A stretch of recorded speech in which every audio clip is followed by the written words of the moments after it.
കൃഷ്ണായ വാസുദേവായ ഹരയേ പരമാത്മനെ പ്രണതക്ലേശനാശായ ഗോവിന്ദായ നമോ നമഃ.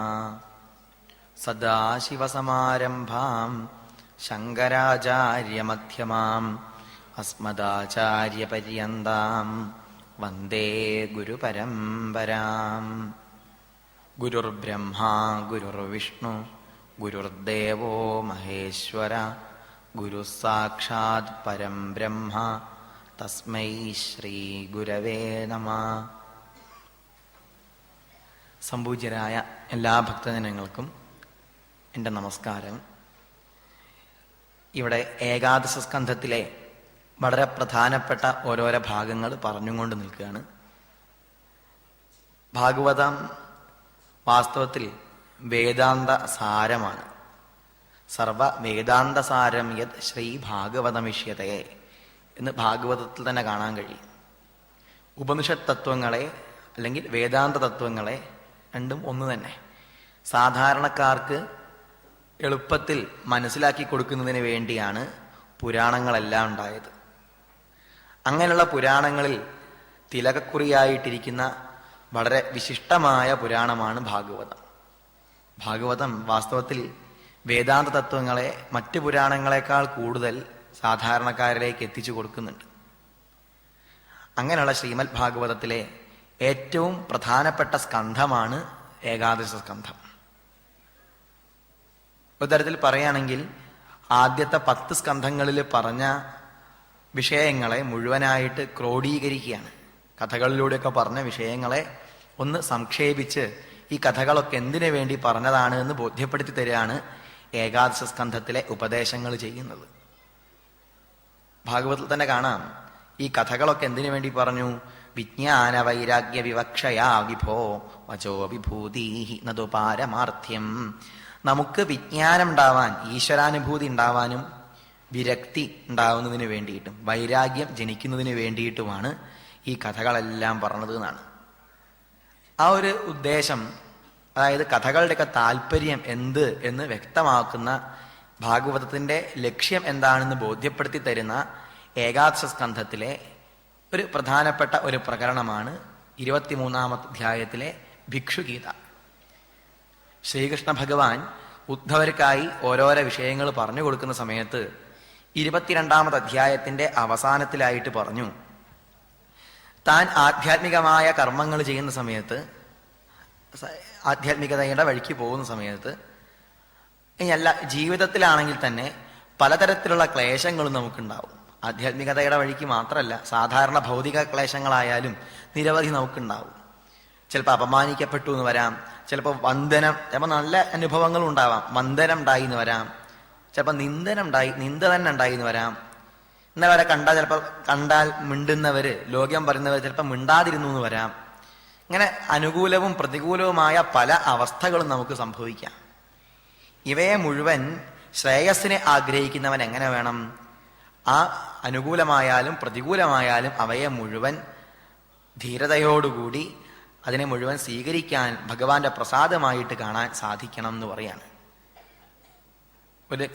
ഒരു മഹർഷി, ഒരു സന്യാസി, കേരളത്തിലെ പ്രസിദ്ധനായ ഒരു സന്യാസി ഒരു പ്രാർത്ഥനയിൽ പറയും, വന്ദിക്കുന്നോരിലും നിത്യം നിന്ദിക്കുന്നോരിലും സമം നന്ദി കാട്ടാൻ മനഃശക്തി തന്നിടയണം മഹേശ്വര.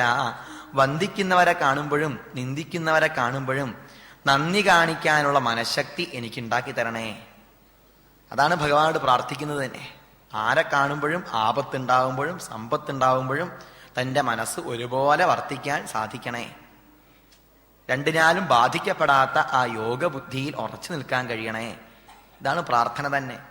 അങ്ങനെ ഇരിക്കാൻ സാധിക്കണം എന്ന് 22-ാമത്തെ അധ്യായത്തിന്റെ അവസാനത്തിൽ ഭഗവാൻ പറയാണ്.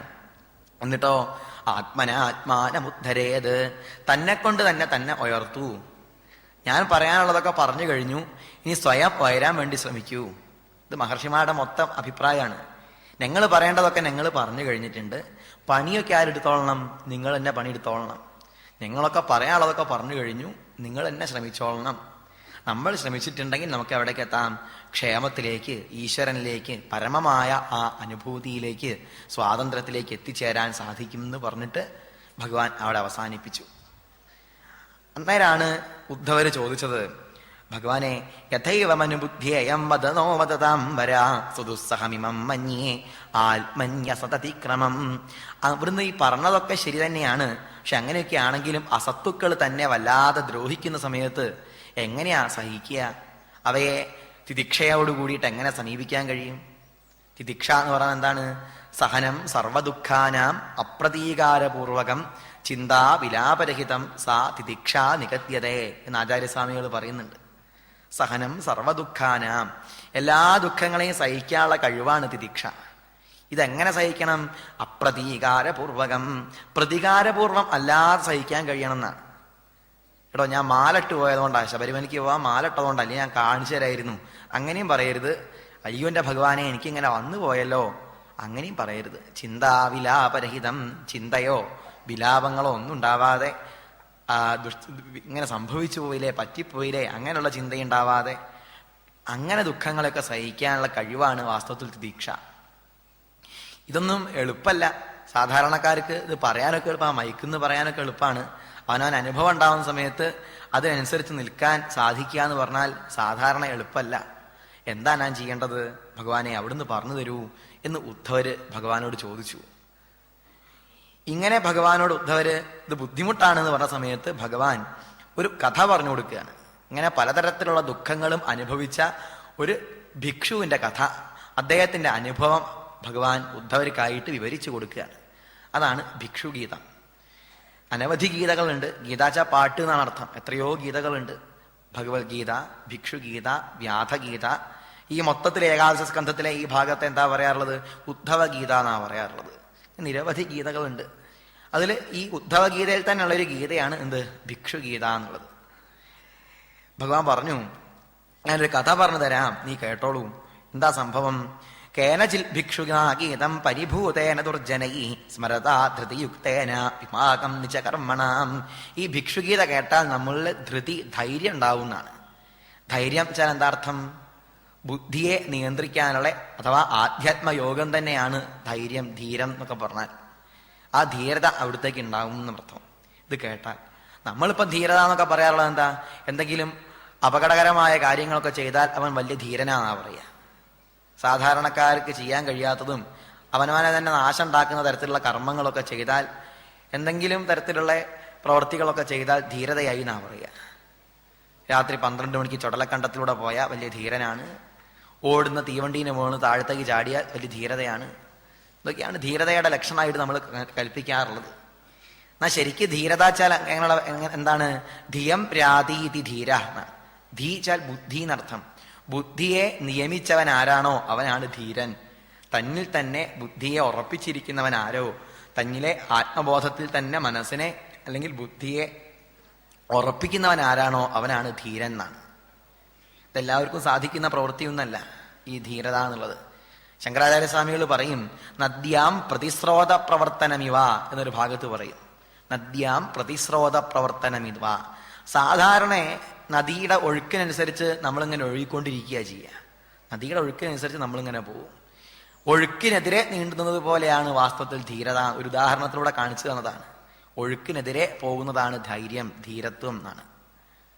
അങ്ങനെയുള്ള ആ ധൈര്യം അങ്ങയുടെ മനസ്സിനെ അങ്ങയിൽ തന്നെ ഉറപ്പിക്കാൻ സാധിക്കും ഈ ഗീതം കേട്ടാൽ എന്ന് ഭഗവാൻ പറഞ്ഞിട്ട് ഭിക്ഷുഗീതയിലേക്ക് കടക്കുകയാണ്. എന്തൊക്കെയാണ്? അവന്തിഷു കശ്ചിത് ആസീത് ആഢ്യതമശ്രിയ. അവന്തി രാജ്യത്ത് ഒരു ബ്രാഹ്മണൻ ഉണ്ടായിരുന്നു. ആസീത് ആഢ്യതമശ്രിയ. അദ്ദേഹം അന്നത്തെ കാലത്തെ വലിയ ജന്മിയായിരുന്നു. എല്ലാ തരത്തിലുള്ള സ്വത്തും അദ്ദേഹത്തിനുണ്ടായിരുന്നു. വാർത്താവൃത്തി, ധാരാളം കൃഷി, ഗോരക്ഷ, വാണിജ്യം, ഇങ്ങനെയുള്ള എല്ലാ പ്രവൃത്തികളും അദ്ദേഹം ചെയ്തിട്ടുണ്ട്. അങ്ങനെ നല്ല പണം അദ്ദേഹത്തിന് എടുത്തിട്ടുണ്ട്. അങ്ങനെയൊക്കെ ആണെങ്കിലും അദ്ദേഹം അത്യാഗ്രഹിയായിരുന്നു എന്നാണ്. കാമി ലുബ്ധോ അതികോപന. ആർക്കും ഒരു സാധനം കൊടുക്കൂല. പണമൊക്കെ ധാരാളമുണ്ട്, ഒരു വ്യക്തിക്ക് ഒന്നും കൊടുക്കില്ല. മഹാ അത്യാഗ്രഹിയായിരുന്നു. എന്നാൽ ചിലരുണ്ട് വേറെ ഉള്ള ആൾക്കാർക്കൊന്നും കൊടുത്തിട്ടില്ലെങ്കിലും അവനവന്റെ ഭാര്യയ്ക്കും മക്കൾക്കും കൊടുക്കുക, അങ്ങനെ ഉണ്ടല്ലോ. ഇത് അതുമില്ല. അവനവന്റെ ഭാര്യയ്ക്കും മക്കൾക്കും കൊടുക്കുകയോ അങ്ങനെയും ചെയ്യില്ല. എന്നാൽ അവനവൻ അനുഭവിക്കുകയോ അതുമില്ല. അല്ല, ഒന്നാന്തരം വെളിച്ചെണ്ണയൊക്കെ അങ്ങനെ ആട്ടി വെക്കും, ചക്കിലൊക്കെ അങ്ങനെ ആട്ടി വെക്കും. എന്നാൽ അത് ഒരു കയ്യിലാക്കി തേക്കുക, തലയിലൊക്കെ ഒന്ന് തേക്കുക, അതുകൂടി ഇല്ല.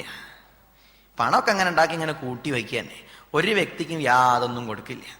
രാവിലെ ആയ എന്താ പണി? പല്ലൊക്കെ തയ്ക്കുന്നതിന് മുമ്പ് തന്നെ മേശയിൽ നിന്ന് പണം എടുക്കും, അതിങ്ങനെ എണ്ണും. ഒന്ന് എത്ര 100 എത്ര 500 ഇതൊക്കെ നോക്കി ഇങ്ങനെ വെക്കുക. വീണ്ടും അത് മേശയ്ക്ക് തന്നെ വെക്കുക, എടുക്കുക, വീണ്ടും മേശയ്ക്ക് തന്നെ വെക്കുക. ഇങ്ങനെ മാത്രം, വേറൊരു ചിന്ത പോലും ഇല്ല. പണം വേണം, പണം വേണം, അതിങ്ങനെ കൂട്ടണം എന്നുള്ള ഒറ്റ ചിന്ത. ഒരാളോട് പോലും വെള്ളം വേണമെന്ന് പോലും ചോദിക്കില്ല എന്നാ പറഞ്ഞത് അദ്ദേഹത്തിന്റെ പ്രത്യേകതയായിട്ട്. ജ്ഞാതയോ അതിഥയസ്തസ്യ വാങ്മാത്രേണാഭിനാർച്ചിത. വാക്ക് കൊണ്ട് പോലും ഒന്ന് വേണേ ഇങ്ങോട്ട് വന്നോളൂ, ഞാൻ ചായ തരാന്ന് പറയാ, അങ്ങനെ പോലും ചെയ്യില്ല എന്നർത്ഥം. അതിഥികളെ സൽക്കരിക്കുകയെ ഒന്നും ചെയ്യില്ല. ഈ ഒരു സ്വഭാവം അദ്ദേഹത്തിന് വന്നു. പറയാറ് നിധി കാക്കുന്ന ഭൂതം എന്ന് പറയാറില്ലേ, ആ ഒരു സ്വഭാവം. അങ്ങനെ അവസാനം ഇദ്ദേഹത്തിന്റെ ഈ പ്രവൃത്തി കൊണ്ട് എല്ലാവർക്കും ബുദ്ധിമുട്ടായി. സ്ത്രീകൾക്ക് ഇദ്ദേഹത്തിന്റെ ഭാര്യയ്ക്ക് ബുദ്ധിമുട്ടായി, മക്കൾക്കൊക്കെ വിഷമായി. എന്തെങ്കിലും വേണ്ടേ, ഒന്ന് ST കൊടുക്കാൻ തന്നെ പൈസ വേണ്ടേ, അച്ഛനോട് ചോദിച്ചിട്ട് വാങ്ങണ്ടേ, അതുപോലും കൊടുക്കാനില്ല, തരില്ല. 50 പൈസ അല്ലെ 1 രൂപ തരുമോ ST കൊടുക്കാനാ, സ്കൂളിൽ പോകാൻ വേണ്ടിയിട്ടാ? ഇല്ലാന്നേ പറയുള്ളൂ. അതിന് പോലും പൈസ കൊടുക്കില്ല. ഇങ്ങനത്തെ ഒരു സ്വഭാവം. അവസാനം എന്തായി തീർന്നു? ഒരാൾക്കും ഒന്നും കൊടുക്കാനത് കൊണ്ട് തസ്യൈവം യക്ഷവിത്തസ്യ ച്യുതസ്യോ ഭയലോകത. അദ്ദേഹത്തിന്റെ സമ്പത്ത് മുഴുവൻ നഷ്ടപ്പെട്ടു പോയി എന്നാണ്. ശരിക്കും ഒരു സുഭാഷിതത്തിൽ പറയുന്നുണ്ട്, പണത്തിന് 3 അവസ്ഥകളാണ് എന്നാണ്. ദാനം, ഭോഗോ, നാശസ്തിസ്രോ ഗതയോ ഭവന്തി വിത്തസ്യ. യോ ന ദദാതി ന ഭുങ്ക്തേ തസ്യ തൃതീയാ ഗതിർഭവതി എന്നാണ്. ദാനം, ഭോഗോ, നാശസ്തിസ്രോ. ഒന്നെങ്കിൽ നമ്മളെ പണം നമ്മൾ ദാനം കൊടുക്കണം, ദാനം ചെയ്യുക, ദാനമായിട്ട് പ്രവർത്തിക്കുക. അല്ലെങ്കിൽ അവനവൻ അനുഭവിക്കുക. ധാരാളം പണം ഉണ്ടെങ്കിൽ അവനെ അനുഭവിക്കുക തന്നെ. ഗൃഹസ്ഥന് സുഖം അനുഭവിക്കേണ്ടാന്നോ കാഴ്ചകൾ കാണണ്ടാന്നോ ഒന്നും പറഞ്ഞിട്ടില്ല. നല്ലോണം സന്തോഷമായിട്ട് ജീവിക്കുക. ഭൂത്യൈന പ്രമതിതവ്യം കുശലാത്മാ പ്രമതിതവ്യം എന്നൊക്കെ കാണാം ഉപനിഷത്തിൽ. സന്തോഷത്തോടുകൂടി ജീവിക്കുക, നന്നായിട്ട് സന്തോഷമായിട്ട് സുഖമായിട്ട് ജീവിക്കുക. അതിനായിട്ട് പണം ചെലവാക്കുക. ഇത് രണ്ടും ചെയ്യുന്നില്ലെങ്കിലോ, ദാനം കൊടുക്കുന്നില്ല, ദാനം ചെയ്യുന്നില്ല, അവനവൻ അനുഭവിക്കുന്നുമില്ലെങ്കിൽ എന്താ സംഭവിക്കുക? അവസാനം 3ാമത്തെ അവസ്ഥയാവും ഉണ്ടാവുക. തസ്യ തൃതീയാ ഗതിർഭവതി. നാശവും പിന്നെ ഉണ്ടാവുക എന്നാണ്. ഇതാണ് ഈ ഭിക്ഷുവിന്, ഈ ബ്രാഹ്മണന് സംഭവിച്ചു പോയത്. അദ്ദേഹം ദാനം ചെയ്യില്ല, അവനെ അനുഭവിക്കില്ല, അവസാനം എല്ലാം നഷ്ടപ്പെട്ടു. എങ്ങനെ നഷ്ടപ്പെട്ടു? ധർമ്മകാമഹീനസ്യ ചുക്രുധു പഞ്ചഭാഗിന. ധർമ്മങ്ങളൊന്നും ചെയ്യാഞ്ഞത് കൊണ്ട്, ധർമ്മം ചെയ്യാതിരുന്നാൽ കയ്യിലുള്ളതൊക്കെ പോകുന്നതാണ്.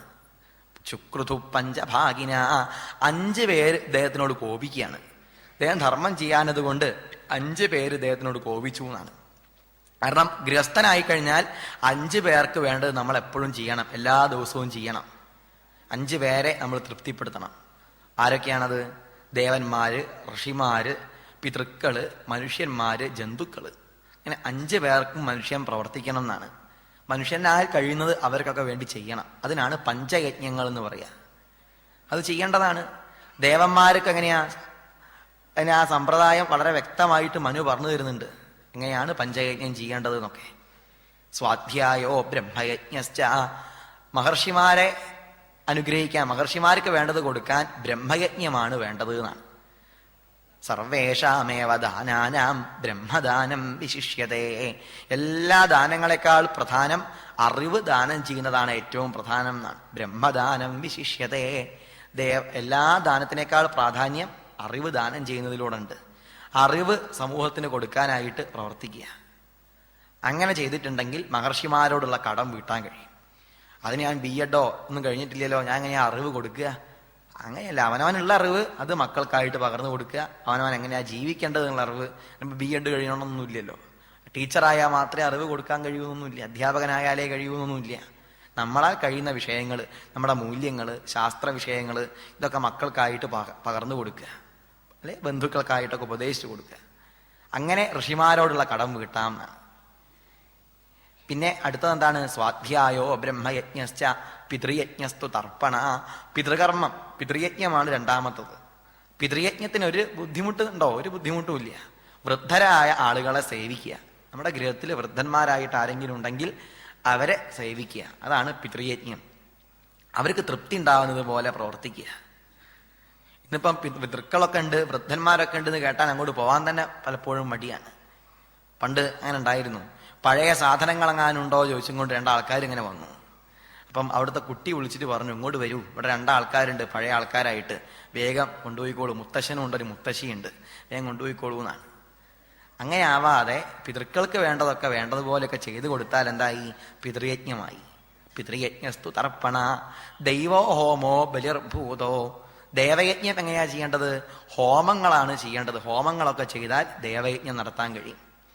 അഥവാ അതിനെ ഒന്നും കൂടി പരിഷ്കരിച്ച് പറയുകയാണെങ്കിൽ ഇന്നത്തെ കാലത്തേക്ക് പറ്റുന്ന തരത്തിൽ പറഞ്ഞാൽ, ആഴ്ചയിൽ ഒരു ദിവസം ക്ഷേത്ര ദർശനം വേണ്ടതുപോലെ ചെയ്തിട്ടുണ്ടെങ്കിൽ എന്തായി? ദേവയജ്ഞമായി.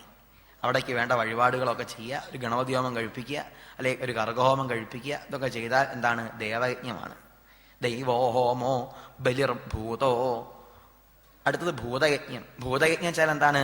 ജീവജാലങ്ങൾക്കായിട്ട് കൊടുക്കുന്നതാണ് ഭൂതയജ്ഞം. ചില വീടിന്റെ മുമ്പിലൊക്കെ കോലം വരയ്ക്കുന്നതൊക്കെ കാണാം. ഈ കോലം വരയ്ക്കുന്നത് എന്തിനാ? ഉറുമ്പിനെ പോലുള്ളവർ ജീവികൾക്കൊക്കെ ഭക്ഷണമാവട്ടെ എന്ന് കരുതിയിട്ടാണ്. അതാണ് ഭൂതയജ്ഞത്തിന്റെ വേറൊരു രീതിയാണത്. ക്ഷേത്രങ്ങളിലൊക്കെ, ഗുരുവായൂരിലൊക്കെ ദിവസവും ഉണ്ട്. ചില ക്ഷേത്രങ്ങളിൽ ദിവസവും ഉണ്ടാവും, ചില ക്ഷേത്രങ്ങളിൽ എല്ലാ ദിവസവും ഇല്ല. വർഷത്തിലൊരു ദിവസം ക്ഷേത്രത്തിന് ചുറ്റുമുള്ള ബലിക്കല്ലിന്റെ മുകളിലൊക്കെ ഹവിസ് അർപ്പിക്കും. ഈ ഹവിസ് ആർക്കുള്ളതാണ്? അതൊക്കെ ജന്തുക്കൾക്കുള്ളതാണ്. ശ്രീഭൂത ബലി എന്നൊക്കെ പറയും. ഭൂതങ്ങൾക്ക്, ജന്തുക്കൾക്ക് ഭക്ഷണമാവട്ടെ എന്ന് കരുതിയിട്ടാണ് അങ്ങനെയൊക്കെ ചെയ്യുന്നത്. ദൈവോ ഹോമോ ബലിർഭൂതോ നൃയജ്ഞോ അതിഥി പൂജനം. അതുപോലെ തന്നെ നൃയജ്ഞം, അഞ്ചാമതായിട്ട് നൃയജ്ഞം. നൃയജ്ഞം വെച്ചാൽ എന്താണ്? മനുഷ്യന് വേണ്ടി നമ്മളാൽ കഴിയുന്ന ചെറിയൊരു സേവ മനുഷ്യന്റെ പുരോഗതിക്കായിട്ട് നമ്മൾ പ്രവർത്തിക്കുക. അത് അതുപോലുള്ള ആശ്രമങ്ങളിലേക്കോ ഒക്കെ കൊടുക്കുക തന്നെ. ഈ മനുഷ്യന്റെ ശ്രേയസ്സിനായിട്ട് ശ്രമിക്കുന്ന, മനുഷ്യനെ സേവിക്കുന്ന മാനവസേവ, മാധവസേവ, ഈശ്വരൻ തന്നെയാണ് മനുഷ്യനിൽ ഇരിക്കുന്നത് എന്നുള്ള കാഴ്ചപ്പാടോടുകൂടി മനുഷ്യനെ ഉയർത്താൻ വേണ്ടി ശ്രമിക്കുന്ന സംഭവങ്ങൾക്കൊക്കെ നമ്മളാൽ കഴിയുന്ന ചെറിയൊരു സഹായം ചെയ്യുക. സഹായം എന്ന് പറയേണ്ട, സേവ എന്നുള്ള ഭാവത്തിൽ നമ്മൾ കൊടുക്കുക. ഇതാണ് നൃയജ്ഞം. ഇങ്ങനെ എല്ലാ മനുഷ്യരും, പണമുള്ള മനുഷ്യന്മാരൊക്കെ, ഗൃഹസ്ഥനാവുന്ന മനുഷ്യന്മാരൊക്കെ ഇതിനു വേണ്ടി ശ്രമിക്കണം എന്നാണ്. എന്നാൽ ഇദ്ദേഹം ഈ 5 പേർക്കും ഒന്നും കൊടുക്കാനത് കൊണ്ട് എന്താ ഉണ്ടായത്? ഈ 5 പേരും ഇദ്ദേഹത്തിനോട് കോപിച്ചു. പഞ്ചയജ്ഞങ്ങളൊന്നും ചെയ്യാത്തതിന്റെ ഫലമായിട്ട് 5 പേരും ഇദ്ദേഹത്തിനോട് കോപിച്ചു എന്നാണ്. ദേവന്മാര് കോപിച്ചു, പിതൃക്കൾ കോപിച്ചു, ബന്ധുക്കൾ കോപിച്ചു, മനുഷ്യരൊക്കെ കോപിച്ചു. അവസാനം കയ്യിലുള്ള സമ്പത്തൊക്കെ പോയി. കയ്യിലുള്ള സമ്പത്തൊന്നും പോകാൻ ഒരു ബുദ്ധിമുട്ടുമില്ല, ഒരു ബുദ്ധിമുട്ടുമില്ല. വലിയൊരു ഭൂകമ്പം ഉണ്ടായി കഴിഞ്ഞില്ലേ കഥ.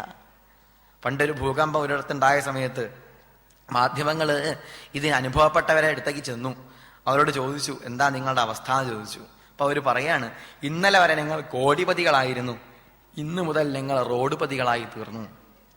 ഇന്നലെ വരെ ഞങ്ങൾ കോടിപതികളായിരുന്നു, ഇന്ന് ഞങ്ങൾ റോഡുപതികളായി പോയി. വെറും റോട്ടിന്റെ മുകളിൽ നടക്കേണ്ടതായിട്ട് വന്നു.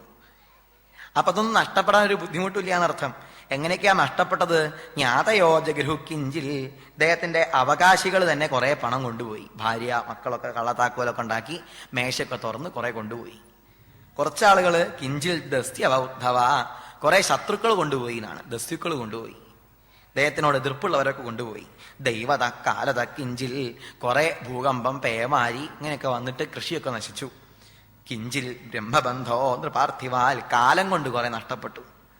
കാലങ്ങൾ കഴിഞ്ഞാൽ എത്ര കേമപ്പെട്ടതായാലും വലിയ വീടുകളൊക്കെ കുറച്ച് കഴിഞ്ഞാൽ അങ്ങനെ ക്ഷയിച്ച് വരും. അങ്ങനെ കാലങ്ങളെ കൊണ്ടും കുറെ നശിച്ചു. ഇങ്ങനെ കയ്യിലുള്ളത് മുഴുവൻ പോവുകയാണ്. സ ഏവം ദ്രവിണേ നഷ്ടേ ധർമ്മകാമ വിവർജിത ഉപേക്ഷിതശ്ച സ്വജനൈ ചിന്താമാപതുരത്യയാം. പണം മുഴുവൻ പോയതോടുകൂടി ഇദ്ദേഹത്തിന് എല്ലാവരും ഒഴിവാക്കി. ഇന്നലെ വരെ കണ്ടാൽ ബഹുമാനത്തോടു കൂടിയിട്ട് നിന്നിരുന്ന ആൾക്കാരൊക്കെ ഇപ്പൊ ഒരു ബഹുമാനം കൊടുക്കാതെയായി.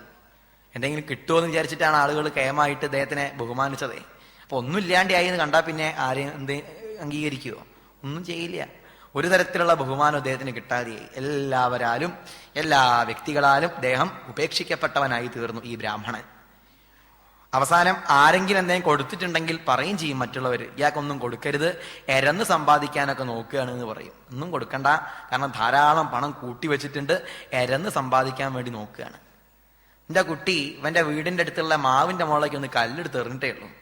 കല്ലെടുത്ത് എറിഞ്ഞിട്ട് മാങ്ങയൊന്നും താഴേക്ക് വീണില്ല, 4 ഇല മാത്രമേ താഴേക്ക് വീണുള്ളൂ. ഇതിന്റെ പേരിൽ ഇവൻ എന്താ ചെയ്തത് വെച്ചാൽ ഒരു 10 തലമുറ മുമ്പുള്ള അച്ഛനെ വരെ വിളിച്ചിട്ടുണ്ട്. പിന്നെ എങ്ങനെ ഒരാൾക്ക് എങ്ങനെയാ കൊടുക്കുക പൈസ?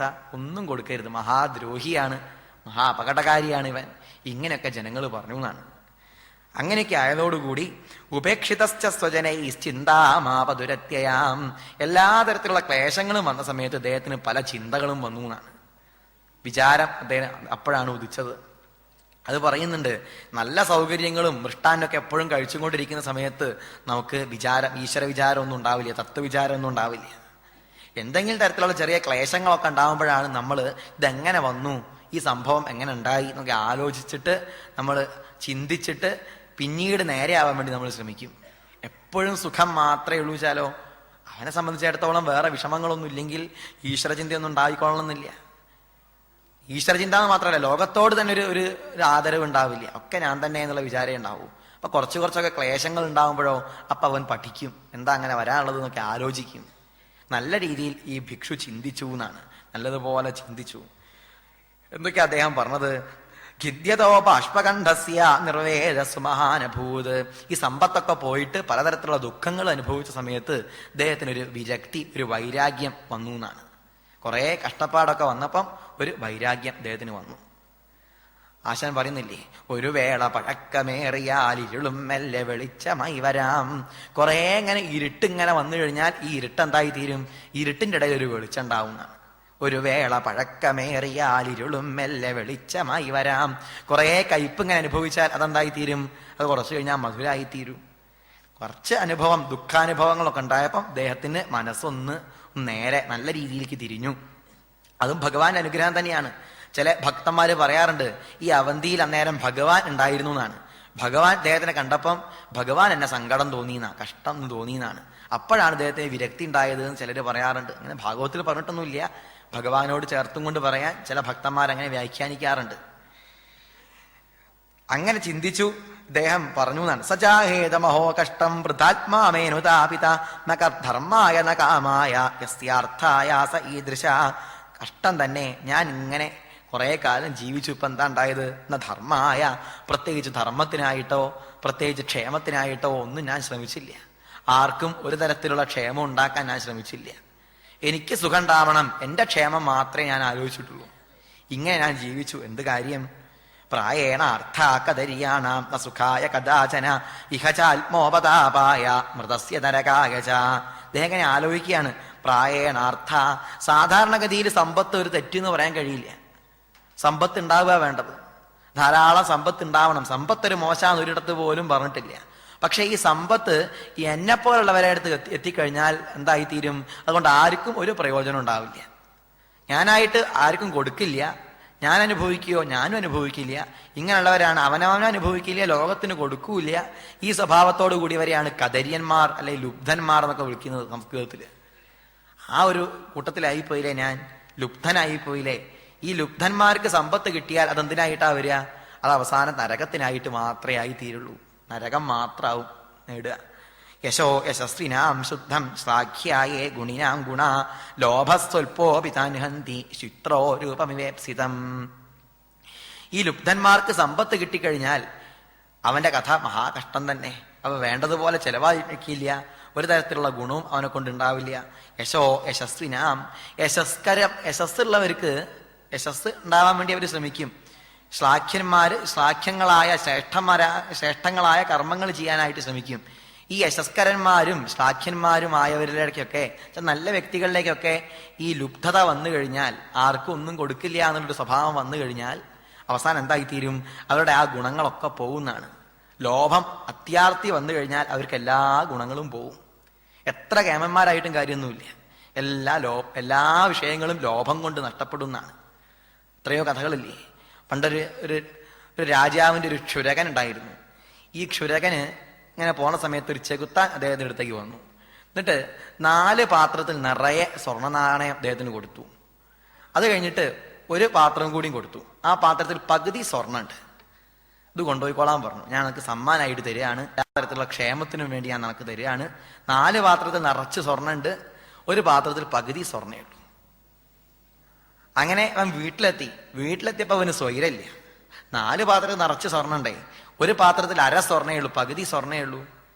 പിന്നെ ഇവൻ എന്താ ചെയ്യാൻ തുടങ്ങി ചോദിച്ചാൽ, ഈ പകുതി സ്വർണം നിറയ്ക്കാൻ വേണ്ടിയിട്ട് കഷ്ടപ്പാട് തന്നെ. ഭാര്യേനൊക്കെ വിളിച്ചു, ഭാര്യേന്റെ താലിയൊക്കെ വാങ്ങി അതടക്കം പണയം വെച്ചു, അതടക്കം ഇതിനൊക്കെ കൊണ്ടുപോയി ഈ പാത്രത്തിൽ കൊണ്ടുപോയിട്ടിട്ടു. നീ അങ്ങനെ സ്വർണത്തിന്റെ താലി എന്ന് പറയേണ്ട ആവശ്യമില്ല, നൂലിലായാലും കുഴപ്പമൊന്നുമില്ല എന്നൊക്കെ പറഞ്ഞിട്ട് അവിടുന്ന് വാങ്ങി. പിന്നെ മക്കളെടുത്തുനിന്നൊക്കെ വാങ്ങി. ഇയാൾ തന്നെ സ്വയം പട്ടിണി അടക്കാൻ തുടങ്ങി. പണം ഉണ്ടാക്കണമല്ലോ, പണം ഉണ്ടാക്കിയിട്ട് പാത്രത്തിൽ സ്വർണം നിറയ്ക്കണം, അരപ്പാത്രം കൂടി സ്വർണ്ണാക്കണം.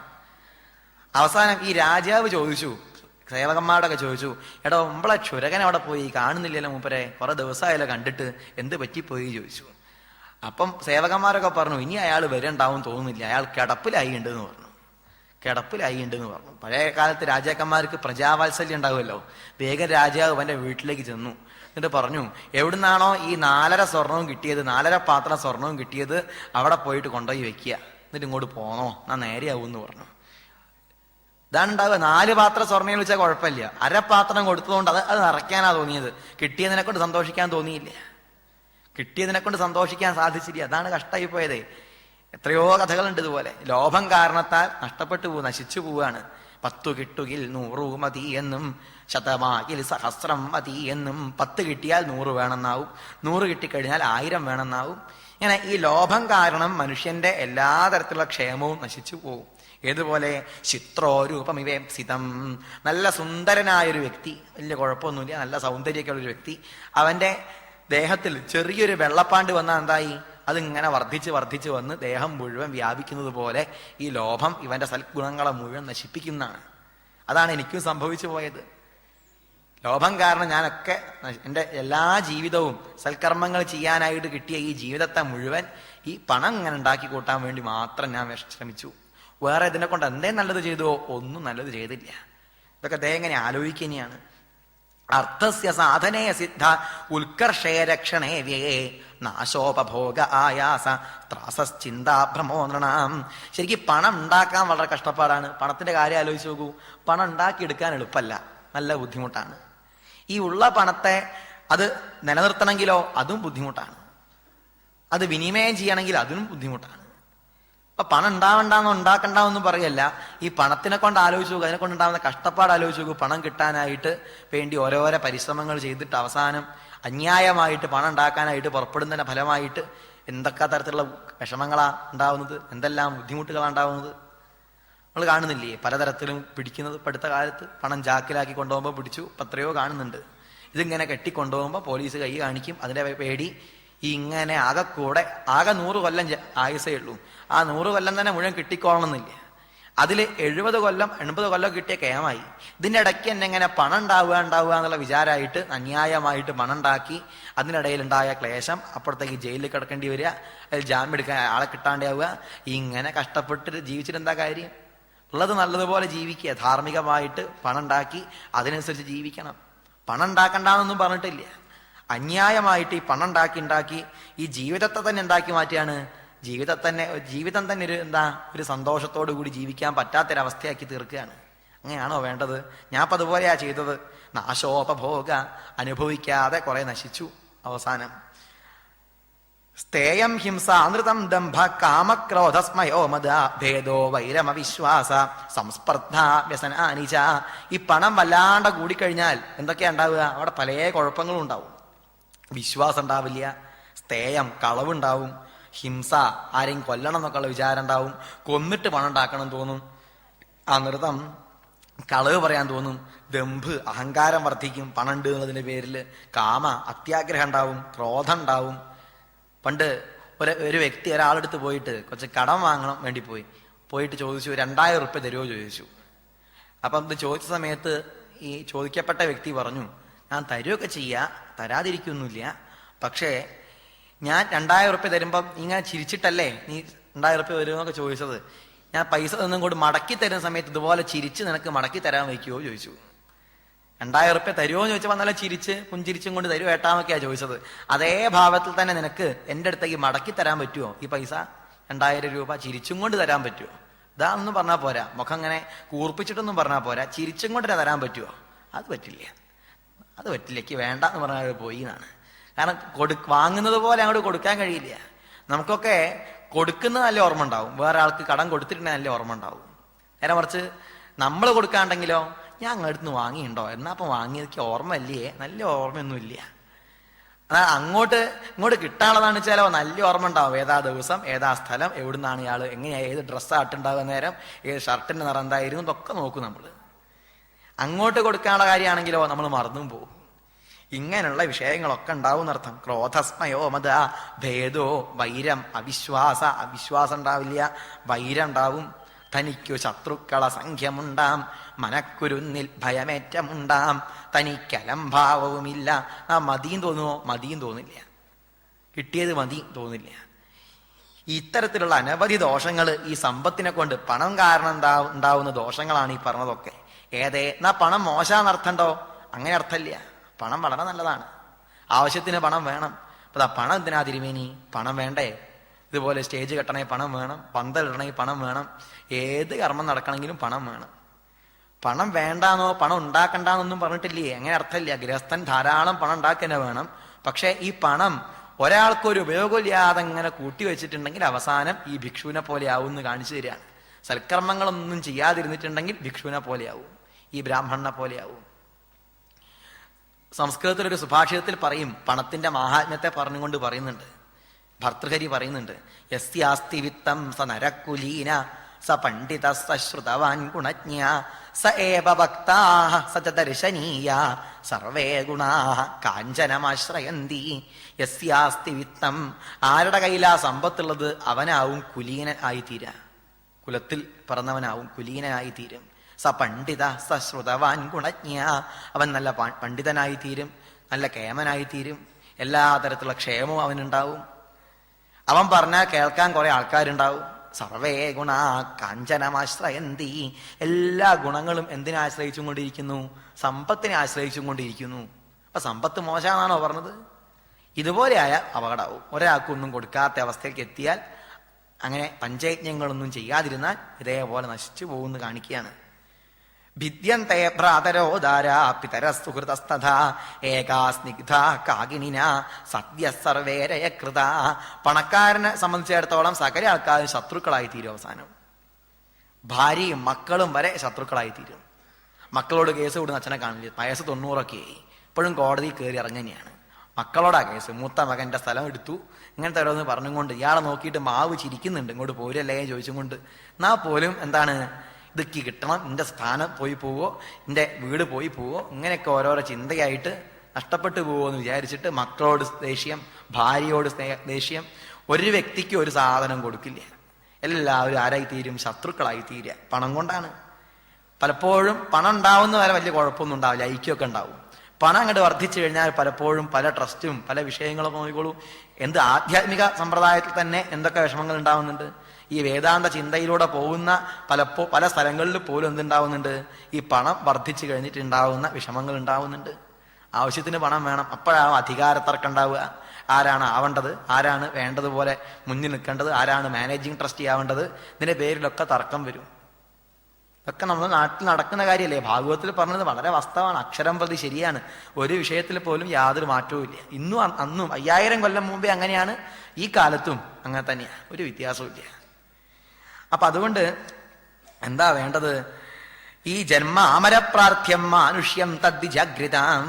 മനുഷ്യജന്മം കിട്ടാൻ തന്നെ വളരെ പ്രയാസാണ്. മനുഷ്യനായി കഴിഞ്ഞാൽ ബ്രാഹ്മണ്യം ഉണ്ടാവണമെങ്കിലോ അതിലേറെ ബുദ്ധിമുട്ടാണ്. ജന്തൂനാം നരജന്മ ദുർലഭം പുംസ്ത്വം തതോ വിപ്രത. ബ്രാഹ്മണ്യം ഉണ്ടായി കിട്ടണമെങ്കിൽ തന്നെ വളരെ പ്രയാസാണ്. ഞാൻ ആ ബ്രാഹ്മണ കുലത്തിൽ ജനിച്ചു, എന്നിട്ട് പോലും തദനാതൃത്യേ സ്വാർത്ഥം. ആ ബ്രാഹ്മണ്യത്തെ കുറിച്ചൊന്നും മനസ്സിലാക്കാതെ, ബ്രാഹ്മണ്യത്തിന്റെ മഹിമകളൊന്നും മനസ്സിലാക്കാതെ എന്താ ഉണ്ടായതിപ്പം? ഗ്രന്ഥിയാന്തി അശുഭാംഗതിം. ഏറ്റവും അശുഭമായ ഒരു ഗതിയിലേക്ക് എത്തിയില്ലേ. ഒരു വ്യക്തിക്ക് പോലും ഒന്നും കൊടുക്കാതെ അങ്ങനെ ലുപ്തനായിട്ട് ജീവിച്ചില്ലേ.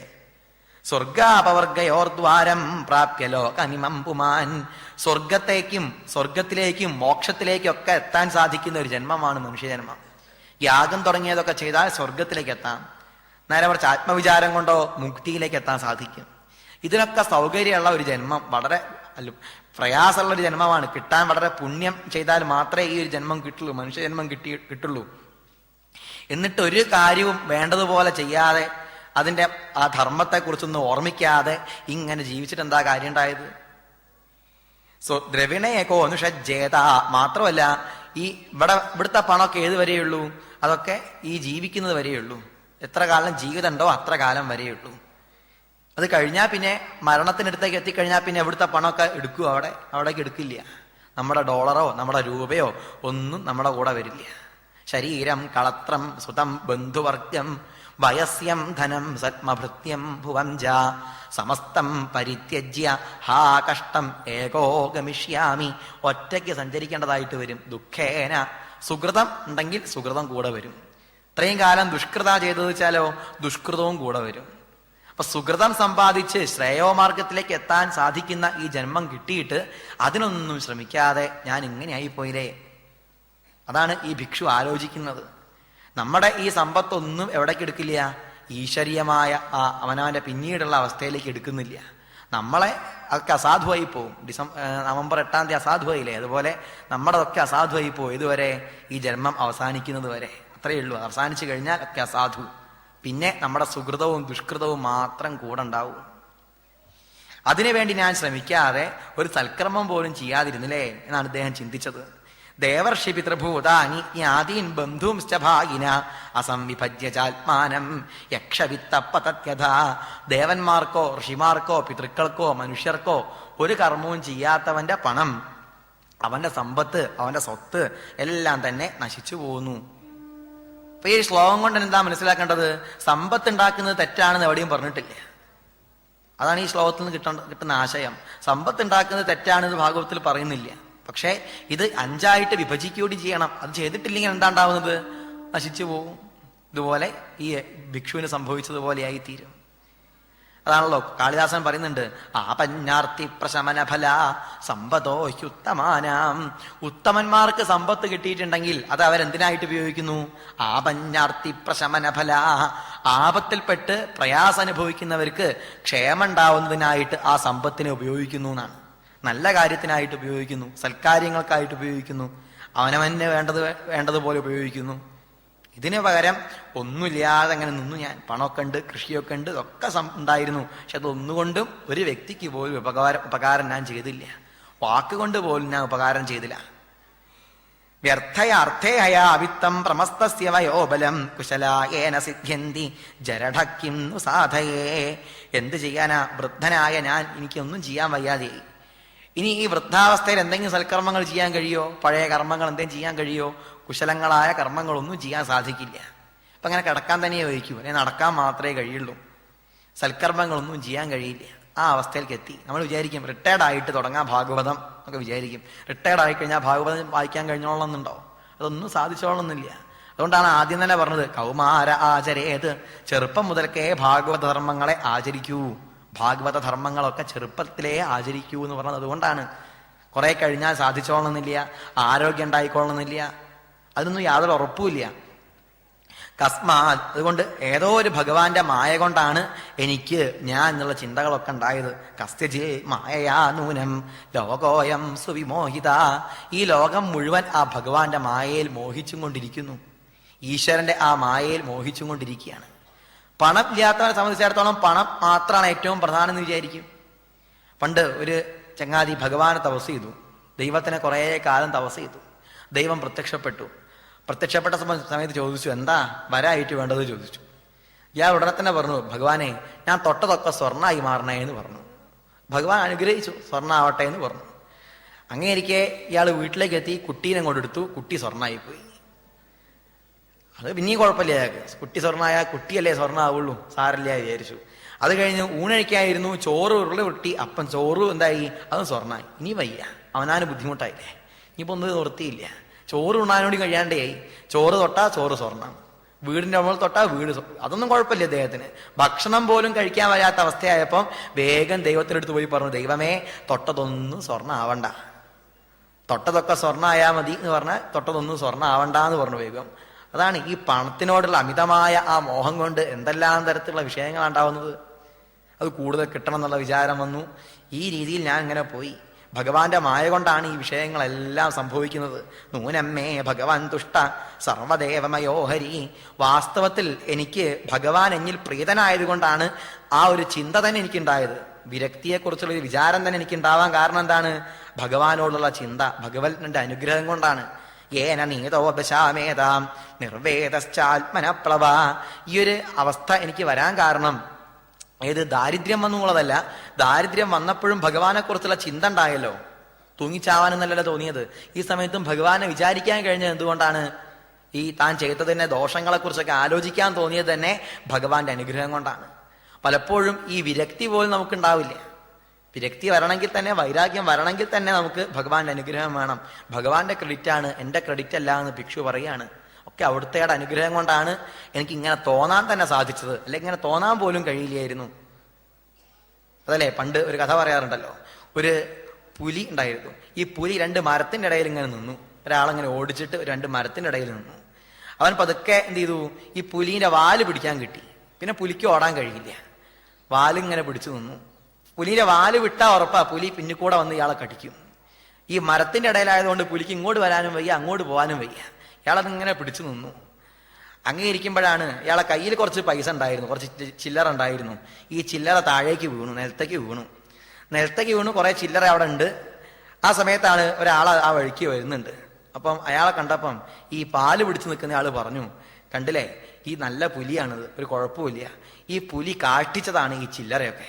ഇങ്ങനെ ഈ വാലിങ്ങനെ പിടിച്ചു നിന്നിട്ടുണ്ടെങ്കിൽ പുലി എന്ത് ചെയ്യും, ഇങ്ങനെ എപ്പോഴും ഇങ്ങനെ കാട്ടിച്ചും കൊണ്ടിരിക്കും. ഇതുപോലെ ചില്ലറ പൈസ ഇങ്ങനെ നൽകിക്കൊണ്ടിരിക്കും. എനിക്ക് ഉടനെ തന്നെ പൈസക്കാരനാവാന്ന് പറഞ്ഞു. ഇയാള് പുലീനെയാണ് പിടിക്കുന്നതെന്ന് ആലോചിച്ചിട്ടില്ല, പൈസ കിട്ടല്ലോ എന്ന് മാത്രമേ ആലോചിച്ചുള്ളൂ. പുലീനെ പിടിച്ചാൽ എന്തൊക്കെ കുഴപ്പമുണ്ടാവും, അത് കടിക്കാൻ വരുമോ, അതുപോലെ ആലോചിച്ചില്ല. മറ്റേ ആള് വേഗം വാല് ഇയാളെ കൈ കൊടുത്തു. പുലി അവിടെ പുലിയുടെ വാലും പിടിച്ചും കൊണ്ട് നിൽക്കേണ്ടി വന്നു. എങ്ങോട്ടും പോകാൻ വയ്യ, അങ്ങോട്ടും പോകാൻ വയ്യ. ഇതേ അവസ്ഥ തന്നെ. നമ്മളോട് ഓരോരുത്തർ ഓരോന്ന് പറയും, ഇത് നിങ്ങൾ കൈ പിടിച്ചോളൂ, ഇത് അതാണ്ട് കൊണ്ടുപോയാൽ ഞങ്ങൾക്ക് എല്ലാ പൈസയും കൂടി ഇങ്ങോട്ട് കിട്ടും, എല്ലാം അങ്ങോട്ടാവും. 10 ആളെ താഴ്ത്തി ചേർത്താൽ മതി, എന്നാൽ നിങ്ങൾക്ക് പണം ഇങ്ങനെ വന്നുകൊണ്ടിരിക്കും. അവൻ 10 ആളെ ചേർത്താൽ നിങ്ങൾക്ക് ₹1,00,000 കിട്ടും, ₹2,00,000 കിട്ടും. ഇങ്ങനെയൊക്കെ വിചാരിച്ചിട്ട് ഗവൺമെന്റ് ജോലികളൊക്കെ റിസൈൻ ചെയ്ത് എത്രയോ ആൾക്കാരുണ്ട്.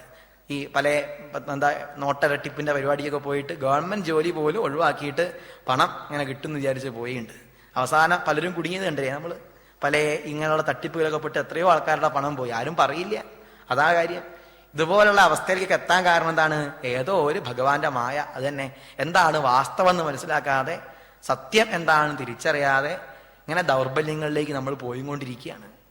ഞാനെന്നും എൻ്റെ ധനമെന്നും എനിക്കനേകം സ്ഥാനങ്ങളുണ്ട്, ഒഴികയില്ലിഹ ഞാനിതെന്നും എന്നൊക്കെ എഴുത്തച്ഛൻ പറയും.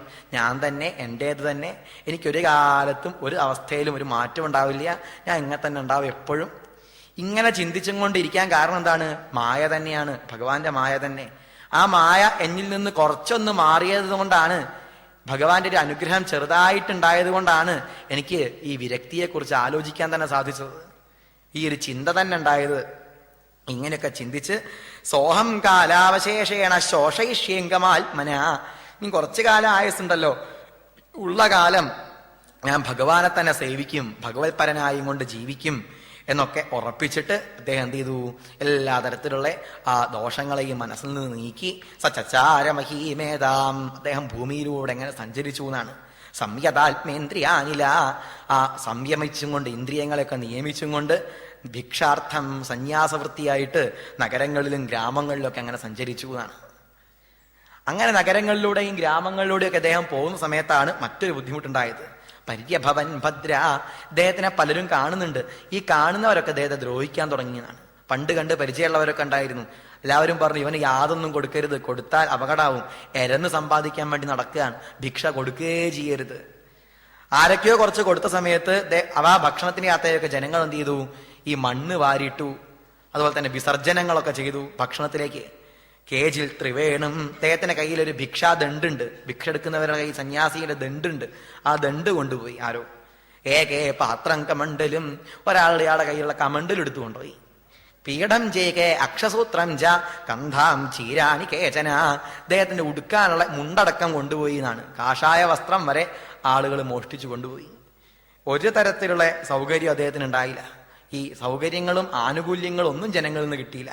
മൂത്രയന്തിച്ച പാപിഷ്ഠ ഷ്ടീവണ്യസിച്ച മൂർധനി, അദ്ദേഹത്തിന്റെ തലയിലേക്കായിട്ട് തുപ്പുക.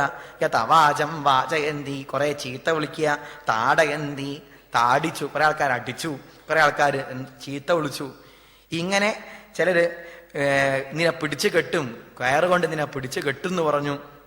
ബദ്ധ്യത, ഇവനെ പിടിച്ചു കെട്ടു എന്നൊക്കെ പറഞ്ഞു കുറെ ആൾക്കാര്.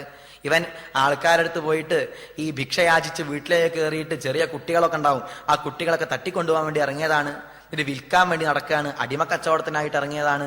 ഇങ്ങനെയൊക്കെ പറഞ്ഞിട്ട് ഈ ഭിക്ഷുവിനെ കഴിയുന്നിടത്തോളം ജനങ്ങൾ ഉപദ്രവിക്കാൻ തുടങ്ങി. ഇങ്ങനെയൊക്കെ ആയിട്ട് പോലും എന്താ ഉണ്ടായത്? അവസാനം ദൃഢനിശ്ചയാ ഏവം സഭൗതികം ദുഃഖം ദൈവികം ദൈഹികം ചകൽ ഭോക്തവ്യമാത്മനോദിഷ്ടം പ്രാപ്തം പ്രാപ്തമബുദ്ധ്യത. ദൈവികമായ ദുഃഖം, ദേവതകളിൽ നിന്ന് ദുഃഖം ഉണ്ടായി. അതായി ദേവതകളിൽ നിന്ന് ദുഃഖം ഉണ്ടാവുക എന്ന് പറഞ്ഞാൽ പ്രകൃതിക്ഷോഭം, അതൊക്കെ ഉണ്ടായിട്ട് അദ്ദേഹത്തിന്റെ സമ്പത്തൊക്കെ പോയത്. ദൈഹികം ദുഃഖം, ശരീരം കൊണ്ട് വൃദ്ധനായതിന്റെ ക്ലേശങ്ങളൊക്കെ അദ്ദേഹത്തിനുണ്ട്, ആ ദുഃഖം അനുഭവിക്കേണ്ടി വന്നു. പിന്നെ ജനങ്ങളിൽ നിന്ന് ഭൗതിക ദുഃഖവും ഉണ്ടായി, ജനങ്ങളിൽ നിന്ന് ദുഃഖം ഉണ്ടായി. അങ്ങനെ എല്ലാ തരത്തിലുള്ള ദുഃഖവും അനുഭവിച്ചു അദ്ദേഹം. ഇതൊക്കെ തന്റെ പ്രാരബ്ധം കൊണ്ട് വന്നതാണ്, അനുഭവിക്കേണ്ടതാണെങ്കിൽ അനുഭവിച്ചേ തീരൂ, അതൊന്നും ഒരു കാലത്തും മാറ്റാൻ സാധിക്കില്ല എന്ന് അദ്ദേഹത്തിന് ഉറപ്പായി. ഇതൊന്നും ആർക്കും മാറ്റാൻ കഴിയുന്നതല്ല, ഞാൻ അനുഭവിക്കേണ്ടതൊക്കെ അനുഭവിച്ചേ തീരൂ. മാറുവോ? മാറില്ല. അവനവൻ അനുഭവിക്കേണ്ടതാണ് അനുഭവിക്കണം. ഞാൻ ഏതെങ്കിലും കാലത്ത് ചെയ്ത കർമ്മത്തിന്റെ ഫലം, ആ പ്രാരബ്ധത്തിന്റെ ഫലം അനുഭവിച്ചേ അടങ്ങൂ, അത് വേറെ എങ്ങോട്ടും പോവില്ല എന്ന് ഉറപ്പിച്ച് അദ്ദേഹത്തിന് യാതൊരു ദുഃഖം ഉണ്ടായിരുന്നില്ല. ദുഃഖിക്കാനുള്ള എല്ലാ സൗകര്യങ്ങളും സാഹചര്യങ്ങളും വന്നിട്ടും ഒത്തു വന്നിട്ടും അദ്ദേഹത്തിന് യാതൊരു ദുഃഖവും ഇല്ലായിരുന്നു.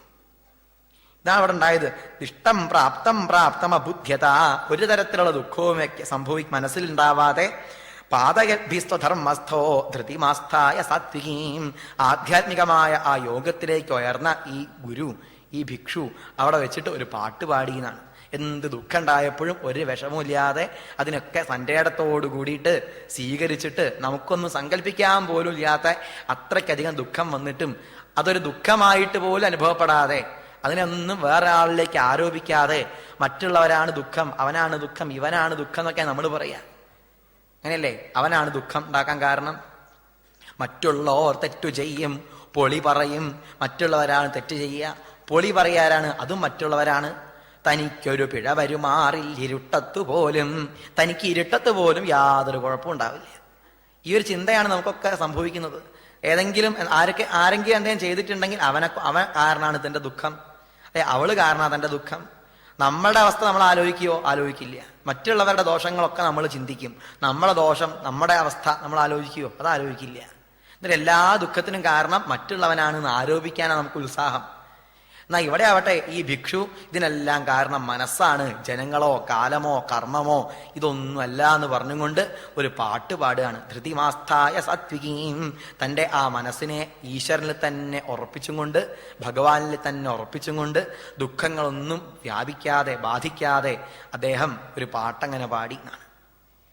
ഇതാണല്ലോ രാഗദ്വേഷ വിമുക്തൈസ്തു വിഷയാൻ ഇന്ദ്രിയൈശ്ചരൻ ആത്മവശ്യൈ വിധേയാത്മാ പ്രസാദമധിഗച്ഛതി എന്നാണ്. സാധാരണ നമ്മളെ മനസ്സ് രാഗദ്വേഷത്തോടു കൂടിയതാണ്. ഇഷ്ടപ്പെട്ട കാര്യങ്ങളൊക്കെ ഉണ്ടായാൽ ആ സന്തോഷം മനസ്സിന്, അനിഷ്ടങ്ങൾ ഉണ്ടായാലോ ഒരു ദുഃഖം. ആ ഇഷ്ടത്തിന്റെ ഭാവം തന്നെയാണ് രാഗം, അനിഷ്ടം ഉണ്ടാകുമ്പോഴാണ് ദ്വേഷം ഉണ്ടാവുക. അപ്പൊ രണ്ടായാലും ഒരുപോലെ ഇല്ല എന്ന് വന്നാൽ അവന് കർമ്മം ചെയ്യുമെന്ന് മാത്രം. അതിനെ കൊണ്ട് സുഖം ഉണ്ടായാലും ദുഃഖം ഉണ്ടായാലും അതൊന്നും അവനെ ബാധിക്കില്ല, മനസ്സിനെ ബാധിക്കില്ല. അങ്ങനെയുള്ളവനാണ് വാസ്തവത്തിൽ ആര്? യോഗി. അവൻ പ്രസാദമധിഗച്ഛതി, പ്രസാദത്തിലേക്കായിട്ടായിരുന്നു, ആനന്ദത്തിലേക്കായിട്ടായിരുന്നു എന്ന് ഗീതയിൽ ഭഗവാൻ പറയും. ആ ആനന്ദത്തിലേക്കായിട്ടുയർന്നവന്റെ അവസ്ഥ എന്താണ്? പ്രസാദേ സർവദുഃഖാനാം ഹാനിരസ്യോപജായതേ. പ്രസാദാത്മകമായ ആ ബുദ്ധി വന്നു കഴിഞ്ഞാൽ, ആ ഈശ്വരാനുഭൂതി വന്നു കഴിഞ്ഞാൽ അവന്റെ എല്ലാ തരത്തിലുള്ള ദുഃഖങ്ങളും നീങ്ങുന്നു. ദുഃഖിക്കാനുള്ള സാഹചര്യമൊക്കെ ഉണ്ടാവും, ഇല്ല എന്ന് പറയുന്നില്ല. ദുഃഖിക്കാൻ നമ്മളെപ്പോലുള്ള സാഹചര്യമൊക്കെ ഭഗവാനെ അറിഞ്ഞവർക്കും ഉണ്ട്. പക്ഷെ അതിലൊന്നും തന്നെ വീണു പോകുന്നില്ല. ആ ദുഃഖത്തിലൊന്നും അവന്റെ മനസ്സ് സ്പർശിക്കുന്നില്ല, സുഖത്തിലും സ്പർശിക്കുന്നില്ല. രണ്ടിൽ നിന്നും അതീതമായ ആ തലത്തിലേക്കായിട്ട് യോഗികൾ ഉയരുന്നു. ഇവിടെ ഈ ഭിക്ഷുവും ആ ഒരു അവസ്ഥയിലേക്കായിട്ട് എത്തി. അതാ അവിടെ കാണിക്കുന്നത്. ധൃതിമാസ്ഥായ സാത്വികീം. സാത്വികമായ ആ ബുദ്ധിയിലേക്ക്, ധൃതി ധൈര്യത്തിലേക്കായിട്ട് അവൻ ഉയർന്നു എന്ന് പറയാണ്. എന്നിട്ട് ഒരു ഗാനം, ഒരു പാട്ട് അങ്ങനെ പാടി. അതാണ് ഭിക്ഷുഗീത. എന്താ അദ്ദേഹം പറഞ്ഞത്? നായം ജനോമേ സുഖദുഃഖഹേതു ന ദേവതാത്മാഗ്രഹകർമ്മകാലാ മനഃപരം കാരണമാമനന്തി സംസാരചക്രം പരിവർത്തയേദ്യത്. നമ്മളോടൊപ്പം ദുഃഖത്തിന് കാരണം എന്താന്ന് ചോദിച്ചാൽ നമ്മൾ എന്തൊക്കെയാ പറയാറുള്ളത്? നമ്മൾ പറയും ഒന്നെങ്കിൽ ഈശ്വരനാണ്, ഭഗവാനാണ് ദുഃഖത്തിന് കാരണം എന്ന് പറയും, അല്ലെങ്കിൽ ഗ്രഹങ്ങളാണ് ദുഃഖത്തിന് കാരണം എന്ന് പറയും, അല്ലെങ്കിൽ ദേവതകളുടെ കോപം കൊണ്ടാണ് ദുഃഖത്തിന് കാരണം, കാലദോഷം കൊണ്ടാണ് എന്ന് പറയും, കർമ്മം കൊണ്ടാണ് എന്ന് പറയും. എന്നാ ഇദ്ദേഹം ഇതൊന്നും അല്ല എന്ന് പറഞ്ഞിട്ട് അവസാനം എന്ത് പറഞ്ഞു? ഇവരൊന്നും എന്റെ ദുഃഖത്തിന് കാരണമാവുന്നില്ല. ഈ ജനങ്ങളോ അല്ലെ കാലമോ അല്ലെ കർമ്മമോ അതൊന്നും ദുഃഖത്തിന് കാരണമല്ല. എന്താ ദുഃഖത്തിന് കാരണം? മനഃപരം കാരണമാമനന്തി, മനസ്സാണ് ദുഃഖത്തിന് കാരണം. വേദമന്ത്രങ്ങളിലൊക്കെ കാണാം, മനസാ ഹ്യേവ പശ്യതി മനസാ ശൃണോതി. മനസ്സുകൊണ്ടാണ് നമ്മളെല്ലാം കാണുന്നത്, മനസ്സുകൊണ്ടാണ് എല്ലാം കേൾക്കുന്നത്. മനസ്സ് ഇന്ദ്രിയങ്ങളുമായിട്ട് ചേർന്ന് ചിലതൊക്കെ സുഖമാണ് ചിലതൊക്കെ ദുഃഖമാണ് എന്ന് സങ്കല്പിക്കുകയാണ്. മനസ്സിന്റെ സങ്കല്പം കൊണ്ടാണ് നമുക്ക് ചിലതൊക്കെ സുഖമായിട്ടും ചിലതൊക്കെ ദുഃഖമായിട്ടും തോന്നാൻ കാരണം. അല്ലെ, ആലോചിച്ച് നോക്കൂ, സുഖവും ദുഃഖവും വാസ്തവത്തിലുണ്ടെങ്കിൽ അത് ശരിയായിട്ട് അത് വാസ്തുതാപരമായിട്ട് അത് ഉണ്ടെങ്കിൽ അതെല്ലാവർക്കും ഒരുപോലെ ആവണം. അതൊരുപോലെ ആവേണ്ടതാണ്. അപ്പൊ അഗ്നിക്ക് ചൂട് എന്നുള്ളത് എല്ലാ വ്യക്തികൾക്കും ഒരുപോലെ ഉണ്ട്. എനിക്കും നിങ്ങൾക്കും എല്ലാവർക്കും അഗ്നിയിലെടുത്തെത്തിയാൽ ചൂട് അനുഭവപ്പെടും. നേരെ മറിച്ച് സുഖവും ദുഃഖവും അങ്ങനെ പറയാൻ കഴിയുമോ? എല്ലാവർക്കും സുഖമാണ്, എല്ലാവർക്കും ചിലത് ദുഃഖമാണ്, അങ്ങനെ പറയാൻ കഴിയില്ല. ചിലർക്ക് ചിലത് സുഖം ഉണ്ടാവും, ചിലർക്ക് അത് ദുഃഖമായിട്ട് വരും. അങ്ങനെ കഴിയുള്ളൂ. ചിലർക്ക് ചിലത് ദുഃഖം, ചിലർക്ക് ചിലത് സുഖം. എല്ലാവർക്കും എല്ലാം സുഖവുമല്ല, എല്ലാവർക്കും എല്ലാം ദുഃഖവുമല്ല. ആലോചിച്ച് നോക്കൂ, എനിക്ക് നല്ല എരിവൊക്കെ ഉള്ള സാമ്പാർ കഴിക്കാൻ വലിയ ബുദ്ധിമുട്ടാണ്. എരിവൊക്കെ വല്ലാതെ കൂടുതലുള്ള സാമ്പാർ കുടിക്കാൻ എളുപ്പമല്ല. നേരെ മറിച്ച് ചിലർക്കോ അത് വളരെ സന്തോഷമാണ്. എരിവുള്ള സാമ്പാറൊക്കെ കിട്ടിയാൽ വളരെ സന്തോഷമായി. അങ്ങനെയല്ലേ? വ്യക്തിക്കനുസരിച്ചും സ്ഥലത്തിനനുസരിച്ചും കാലത്തിനനുസരിച്ചൊക്കെ സുഖവും ദുഃഖവും മാറിക്കൊണ്ട് വരുന്നുണ്ട്. അപ്പൊ ആത്യന്തികമായിട്ടൊരു വസ്തു ഉണ്ടെങ്കിൽ അതെല്ലാവർക്കും ഒരുപോലെ അനുഭവപ്പെടണം. അപ്പൊ സുഖം എന്നുള്ളത് ആത്യന്തികമായിട്ട് ഉണ്ട് എന്ന് പറയാൻ കഴിയില്ല. മനസ്സ് ചിലതൊക്കെ സുഖമാണ് സങ്കല്പിച്ചു വെച്ചു. ഈ സുഖമാണ് സങ്കല്പിക്കുന്ന കാര്യങ്ങളൊക്കെ ചിലപ്പോൾ നാളെ എന്തായി തീരാം? നാളെ ദുഃഖം തന്നെയായി തീരാം. ഇന്ന് നമ്മൾ സുഖമാണ് എന്ന് കരുതിയ കാര്യങ്ങളൊക്കെ നാളെ വേറെ തരത്തിലെത്തിക്കുമ്പോൾ ദുഃഖമായി എന്ന് വരും. നമ്മൾ അങ്ങനെ പറയുന്നില്ലേ? നമ്മൾ തന്നെ സുഖമാവുമെന്ന് വിചാരിച്ച് ഓരോരോ കർമ്മങ്ങൾ ചെയ്തു. ഈ കർമ്മം വേണ്ടതുപോലെ അല്ലാതെ വിപരീതമായിട്ട് സംഭവിക്കാം. അപ്പൊ ഇതൊക്കെ മനസ്സ് കൽപ്പിക്കുകയാണ് എന്നർത്ഥം. ചിലത് സുഖമാണ് ചിലത് ദുഃഖമാണ് എന്നൊക്കെ. പണ്ടൊരു നമ്പൂതിരിയും ഒരു കാര്യസ്ഥനും കൂടി ഇങ്ങനെ പോവുക. അപ്പൊ പോകുമ്പോഴാണ് മത്സ്യത്തിന്റെ കൊട്ടയും കൊണ്ട് ഒരാളിങ്ങനെ വന്നപ്പം നമ്പൂതിരിയും എന്ത് ചെയ്തു? മൂക്ക് പൊത്തി, കാര്യസ്ഥനും മൂക്ക് പൊത്തി. നമ്പൂരി ചോദിച്ചു, തിരുമേനി ചോദിച്ചു, നീ എന്തിനാ മൂക്ക് പൊത്തിയത് ചോദിച്ചു. ഞാൻ ഒന്നും ഉണ്ടായിട്ടല്ല, തിരുമേനി എന്തിനാ മൂക്ക് പൊത്തിയത് പറയൂ. ഞാൻ ഈ വാസന ഉള്ളിൽ പോവാണ്ടാക്കാൻ വേണ്ടിയിട്ടാ, ഉള്ളിലേക്ക് കയറാണ്ടിരിക്കാൻ വേണ്ടിയിട്ടാ. ഞാനും അതെ, മൂക്ക് പൊത്താൻ കാരണം ഉള്ളിൽ കയറിയ വാസന പുറത്തേക്ക് പോവാണ്ടിരിക്കാൻ വേണ്ടിയിട്ടാ. അത് അവിടെ തന്നെ നിന്നോട്ടെ വെച്ചിട്ടാണ്. അപ്പൊ ചിലർക്ക് സുഖമാണ് ചിലർക്ക് ദുഃഖമാണ്. അപ്പൊ വ്യക്തിക്കനുസരിച്ചും വിഷയത്തിനനുസരിച്ചും സുഖവും ദുഃഖവും ഒക്കെ അങ്ങനെ മാറിക്കൊണ്ടിരിക്കുന്നുണ്ട്. എത്രയോ ഉദാഹരണങ്ങൾ നമുക്ക് തന്നെ ഉണ്ടാക്കിയെടുക്കാൻ കഴിയും. ഞാൻ ഇപ്പൊ അവിടുന്ന് വീണാൽ എനിക്ക് ദുഃഖമാണ്. എൻ്റെ ഒരു ശത്രു അവിടെ ഇരിക്കുന്നുണ്ട് വെച്ചാൽ അയാളെ സംബന്ധിച്ചിടത്തോളം തിരുമേനി വീണു, നന്നായി വീഴട്ടെ, കുറഞ്ഞാലാണ് അങ്ങനെ പറയും, ഉറപ്പാണ്. ഇങ്ങനെ ഈ സുഖവും ദുഃഖവും ഒക്കെ അങ്ങനെ മാറിക്കൊണ്ടിരിക്കുന്നുണ്ട് എന്നർത്ഥം. വ്യക്തിക്കനുസരിച്ചും കാലത്തിനനുസരിച്ചും ഈ സംഭവമൊക്കെ എന്താണ്? മനസ്സ് സങ്കല്പിച്ചു വെക്കുകയാണ്. ഇന്നതൊക്കെ സുഖാവും, ഇന്നതൊക്കെ എത്തിക്കഴിഞ്ഞാൽ സുഖാവും, ഇന്ന തലത്തിലേക്ക് എത്തിക്കഴിഞ്ഞാൽ സുഖാവും, കുറച്ചുകൂടി പണം ഉണ്ടായാൽ സുഖാവും. പണം ഇല്ലാത്തവരെ സംബന്ധിച്ചിടത്തോളം പണം കിട്ടിയാലാണ് സുഖം. ആലോചിച്ച് നോക്കൂ, പണം, പ്രശസ്തി, സൗന്ദര്യം, ഇങ്ങനെയുള്ളവർക്കൊക്കെ എന്തെല്ലാം തരത്തിലുള്ള ദുഃഖങ്ങളുണ്ട്. ഒരു 5-6 കൊല്ലമായിട്ട് പേപ്പറിലൊക്കെ എടുത്തു നോക്കിക്കഴിഞ്ഞാൽ എത്രയോ സിനിമാ നടിമാരും ആത്മഹത്യ ചെയ്തതിന്റെ വാർത്ത നമ്മൾ കാണുന്നുണ്ട്. എന്താ ഇപ്പം ഇല്ലാത്തത്? പണമുണ്ട്, സൗന്ദര്യമുണ്ട്, പ്രശസ്തിയുണ്ട്, എല്ലാ തരത്തിലുള്ള കേമത്തങ്ങളും ഉണ്ട്. എന്താ ഇപ്പൊ ഒരു കുറവുള്ളത്? എന്നിട്ടും എന്തോ ഒരു കുറവുണ്ടായിട്ടാണ് നമ്മൾ അവരെ പോലെ ആവണമെന്നാണ് നമ്മൾ വിചാരിക്കുക. എനിക്ക് അതുപോലെ സൗന്ദര്യം ഇല്ലല്ലോ വിചാരിച്ചിട്ട് ഓരോരെ വന്ന് വാങ്ങി തേച്ചു നോക്കും. അതൊന്നും അവരെ പോലെ ആവുന്നില്ലല്ലോ വിചാരിച്ചിട്ട് നമ്മൾ എന്ത് ചെയ്യുന്നു? പലതും ചെയ്തു നോക്കുന്നുണ്ട്. അവർക്ക് വേറൊരു വിഷയത്തിന്റെ പേരിലാണ് ദുഃഖം. എന്നിട്ട് ആത്മഹത്യ തന്നെ ചെയ്യുന്നുണ്ട്. നമ്മളിപ്പോൾ അടുത്ത കാലത്ത് കഴിഞ്ഞ 2 മാസത്തിനിടയ്ക്ക് തന്നെ 1-2 സിനിമാ നടിമാർ ആത്മഹത്യ ചെയ്തെന്നൊക്കെ പേപ്പറിൽ വായിച്ചു. എന്താ ഇല്ലാത്തത്? സൗന്ദര്യമുണ്ട്, കേമത്തുണ്ട്, ഇതൊന്നും ഉണ്ടായിട്ട് എന്താ കാര്യം? അവസാനം മനസ്സാണ് ഇങ്ങനെ ഓരോന്ന് ചിന്തിപ്പിക്കുന്നത്. അങ്ങനെ ആയില്ലല്ലോ, ഇങ്ങനെ എത്തിയില്ലല്ലോ. അതിന്റെ ഫലമായിട്ട് ഇങ്ങനെ പലതും ആലോചിച്ച് ദുഃഖത്തെ ഉണ്ടാക്കിയെടുക്കുന്നു. അപ്പൊ മനഃപരം കാരണമാമനന്തി, മനസ്സ് കാരണമായിട്ട് സംസാരചക്രം പരിവർത്തയത്. ഈ സംസാരചക്രത്തെ എങ്ങനെ കൊണ്ടുപോകണത്, ഉണ്ടാക്കിയെടുക്കുന്നത് മനസ്സിന്റെ സങ്കല്പം തന്നെയാണ് എന്ന് പറയാണ്. വീണ്ടും അത് ഓരോന്നും ഉറപ്പിക്കുകയാണ്. മനോ ഗുണാൻ വൈ സൃജതേ ബലീയ തതശ്ച കർമാണി വിലക്ഷണാനി ശുക്ലാനി കൃഷ്ണാന്യഥലോഹിതാനി തേഭ്യ സവർണാ ശ്രുതയോ ഭവന്തി. മനസ്സിൽ ത്രിഗുണങ്ങൾ ഉണ്ടാവുന്നു. ത്രിഗുണങ്ങളെ സൃഷ്ടിക്കുന്നത് വാസ്തവത്തിൽ മനസ്സാണ്. സത്വഗുണം, രജോ ഗുണം, തമോ ഗുണം, ഇങ്ങനെ 3 ഗുണങ്ങളെയും സൃഷ്ടിക്കുന്നത് മനസ്സാണ്.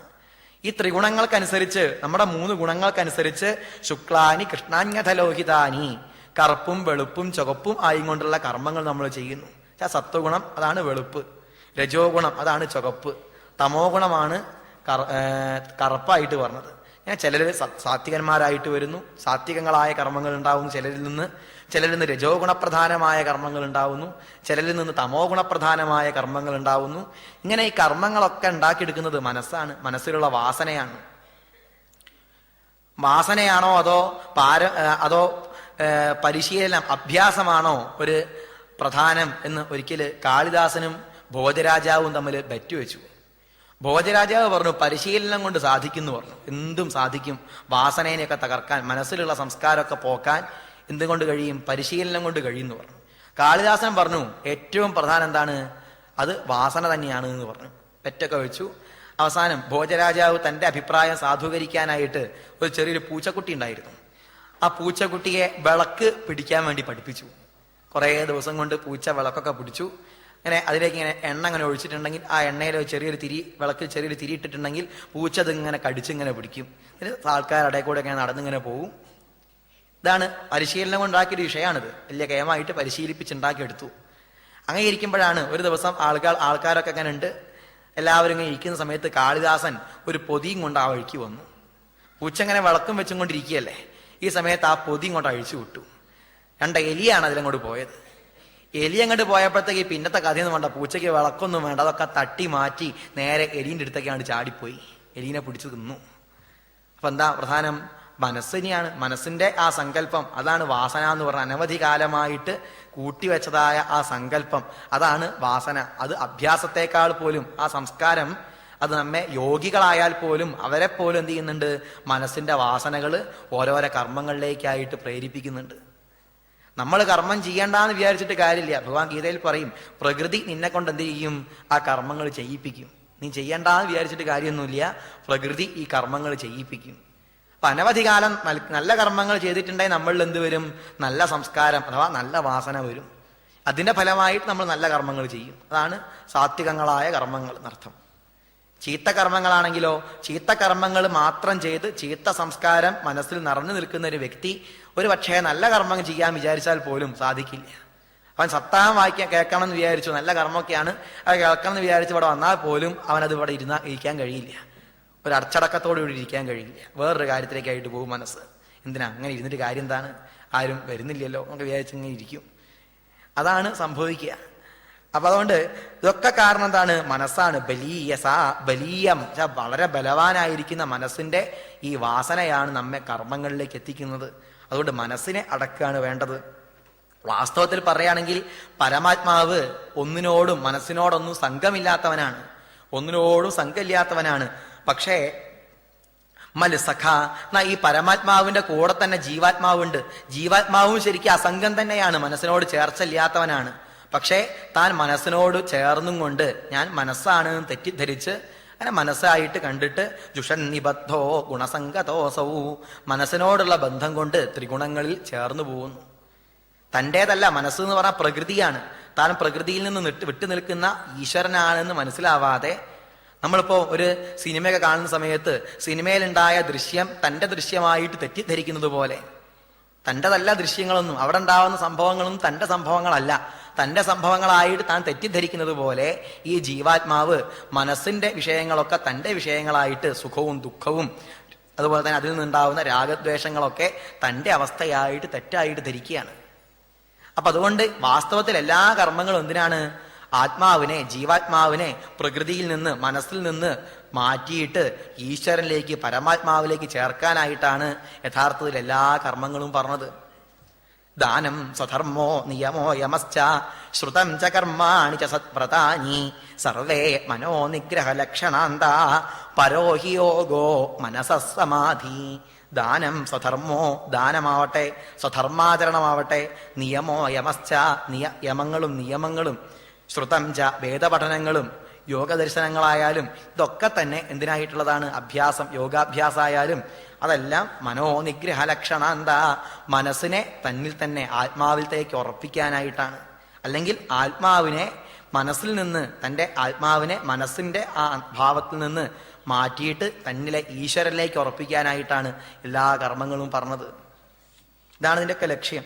സമാഹിതം യസ്യ മനഃപ്രശാന്തം, മനസ്സ് ഭഗവാനിൽ ഉറച്ചിരിക്കുന്ന സമാഹിതമായ മനസ്സോടുകൂടി ഒരു വ്യക്തിക്ക് ദാനാദിഭിക്കും, അവന് പിന്നെ സൽക്കർമ്മങ്ങളൊന്നും ചെയ്യേണ്ട യാതൊരു ആവശ്യമില്ല. ഈശ്വരിലേക്ക് മനസ്സ് ഉറച്ചവന് കർമ്മങ്ങളൊന്നും വേണ്ട ആവശ്യമില്ല എന്നാണ്. കാരണം കർമ്മങ്ങളൊക്കെ ഈശ്വരിലേക്ക് എത്തിക്കാനായിട്ടാണ്, മനസ്സിനെ ഈശ്വരിലേക്ക് എത്തിക്കുന്നതിന് വേണ്ടിയിട്ടാണ് കർമ്മങ്ങളൊക്കെ പറഞ്ഞത്. അഥവാ ഈ കർമ്മങ്ങളെ കൊണ്ടൊന്നും, ദാനം തുടങ്ങിയ മഹത്തായ കർമ്മങ്ങളെ കൊണ്ടൊന്നും തന്നെ നമുക്ക് മനസ്സിനെ ഈശ്വരിലേക്ക് ഉറപ്പിക്കാൻ സാധിക്കുന്നില്ലെങ്കിലോ, സൽപ്രവർത്തികളെ കൊണ്ടൊന്നും ഭഗവാനിലേക്ക് മനസ്സിനെ ഉറപ്പിക്കാൻ കഴിയുന്നില്ലെങ്കിൽ ദാനാദിഭിശ്ചേത് അപരം കിമേഭി, ഈ കർമ്മങ്ങളെ കൊണ്ടൊക്കെ എന്ത് പ്രയോജനം? വേദം പഠിച്ചു, അതുപോലെ തന്നെ സൽക്കർമ്മങ്ങളൊക്കെ ചെയ്യുന്നുണ്ട്, സത്സംഗങ്ങളിലൊക്കെ പങ്കെടുക്കുന്നുണ്ട്, എന്നിട്ടും തനിക്ക് ഈശ്വരനിലേക്ക് മനസ്സിനെ ഉറപ്പിക്കാൻ സാധിക്കുന്നില്ലെങ്കിൽ ഈ പ്രവൃത്തിയെ കൊണ്ടും പ്രത്യേകിച്ച് നേട്ടങ്ങളൊന്നും ഉണ്ടാവില്ല.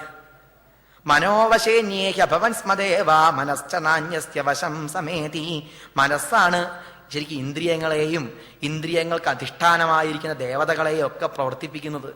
മനസ്സിന്റെ കീഴിലാണ് ദേവതകളും ഇന്ദ്രിയങ്ങളും എല്ലാം ഇരിക്കുന്നത്. അതുകൊണ്ട് മനസ്സിനെയാണ് ഉറപ്പിക്കേണ്ടത് എന്നർത്ഥം. ആരാണോ വിക്ഷുബ്ധമായിരിക്കുന്ന മനസ്സിനെ ഈശ്വരിൽ ഉറപ്പിക്കുന്നത് അവനാണ് വാസ്തവത്തിൽ ദേവദേവ, ദേവന്മാർക്കും ദേവനായിട്ടിരിക്കുന്നത്. അപ്പൊ പരമശിവൻ ആലോചിച്ച് നോക്കൂ, പരമശിവന്റെ ആ ദേവതാഭാവത്തിന് കാരണം എന്താണ്? പരമശിവന്റെ അടുത്ത് എല്ലാ വൈരുദ്ധ്യങ്ങളും ഉണ്ട്. പരമശിവന്റെ വാഹനം കാളയാണ്, പാർവതിയുടെ വാഹനം സിംഹമാണ്, ഭഗവാന്റെ ഒരു മകനാണ് സുബ്രഹ്മണ്യൻ, സുബ്രഹ്മണ്യന്റെ വാഹനം മയിലാണ്, ഗണപതിയുടെ വാഹനം എലിയാണ്. ആലോചിച്ച് നോക്കൂ, എല്ലാ വൈരുദ്ധ്യങ്ങളും അവിടെ ഉണ്ട്. എലിയെ തിന്നുന്ന പാമ്പ് അവിടെ ഉണ്ട്, ഭഗവാന്റെ ദേഹത്ത് നിറച്ചുണ്ട്. ഇങ്ങനെയൊക്കെ ആയിട്ട് പോലും, ഈ വൈരുദ്ധ്യങ്ങളെല്ലാം ഉണ്ടായിട്ട് പോലും ഭഗവാൻ പുലിത്തോലാണ് ധരിക്കുന്നത്. പാർവതിയാവട്ടെ ചീനാംശു കൈ കൽപ്പിത കേതുമാലം, ചീനപ്പെട്ടാണ് പാർവതി ധരിക്കുന്നത്. ഈ വൈരുദ്ധ്യങ്ങളൊക്കെ ഉണ്ടായിട്ട് പോലും ഇതിൻ്റെയൊക്കെ മധ്യത്തിലിരിക്കെ തന്നെ ഭഗവാൻ എങ്ങനെ ശാന്തനായും കൊണ്ട് മംഗളത്തെ ലോകത്തിനായിട്ട് കൊടുത്തും കൊണ്ട് ധ്യാനനിരതനായും കൊണ്ടിരിക്കുന്നു, മനസ്സിനെ സമാഹിതമാക്കിയും കൊണ്ട് വെക്കുന്നു, ഈശ്വരനിൽ തന്നെ തന്നിൽ തന്നെ ഉറപ്പിച്ചും കൊണ്ട് നിർത്തുന്നു.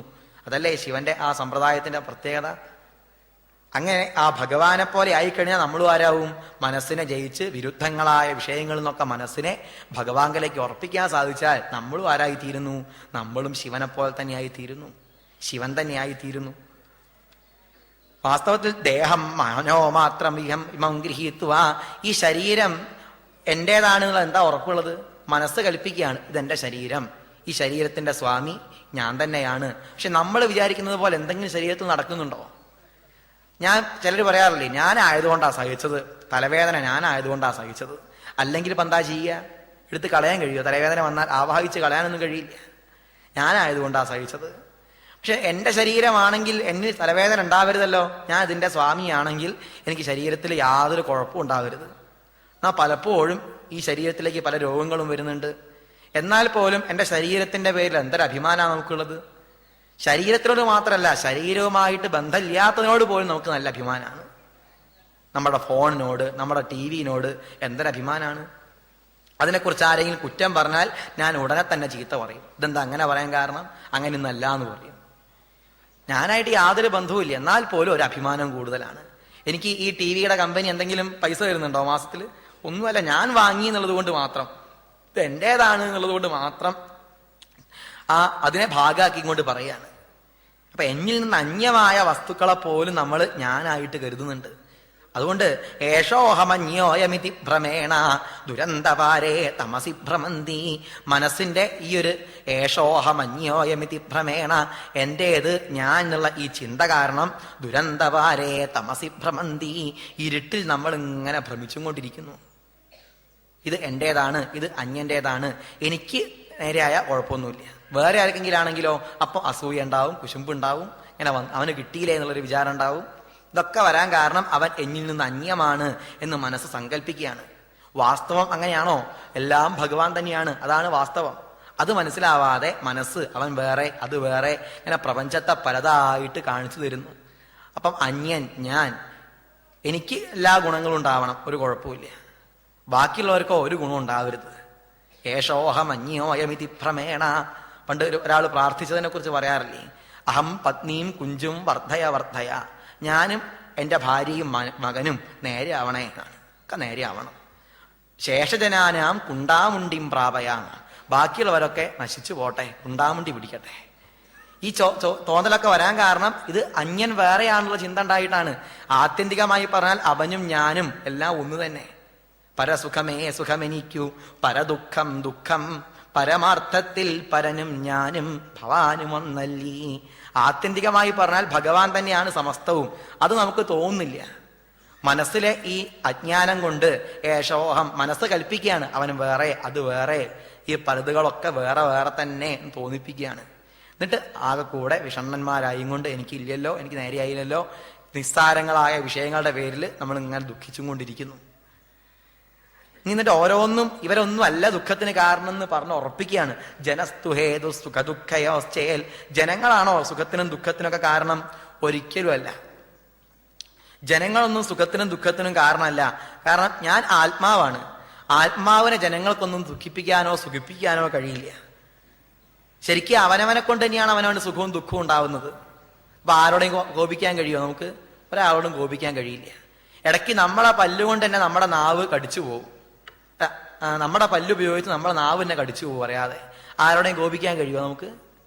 എൻ്റെ പല്ലിനെ നമുക്ക് അടിക്കാൻ പറ്റുമോ? എൻ്റെ പല്ലുകൊണ്ട് എൻ്റെ നാവ് കടിച്ചാൽ നല്ല വേദനയാവുകയും ചെയ്യും. നല്ല വിശപ്പക്കട സമയത്ത് വേഗത്തിൽ കഴിക്കുന്ന സമയത്ത് പല്ലുകൊണ്ട് നാവ് കടിച്ചാൽ പല്ല് പൊട്ടിക്കുമോ നമ്മൾ? നേരെ മറിച്ച് തന്നെ വേറെ ആളായി പോയാലോ? വേറെ ആളിൽ നിന്ന് ചെറിയൊരു തട്ട് തട്ടിയിരിക്കുക, അറിയാണ്ട് തട്ടിപ്പോയതായിരിക്കും അവൻ. ബസ്സിലൊക്കെ കയറുമ്പോൾ ഒന്ന് ചവിട്ടിപ്പോയി വിചാരിക്കുക, കൂട്ടന്നെ അങ്ങോട്ട് ചൂടാവുന്നത് കാണാം. നോക്കണ്ടേ? കണ്ണില്ലേ മുഖത്തല്ലേ കണ്ണ്?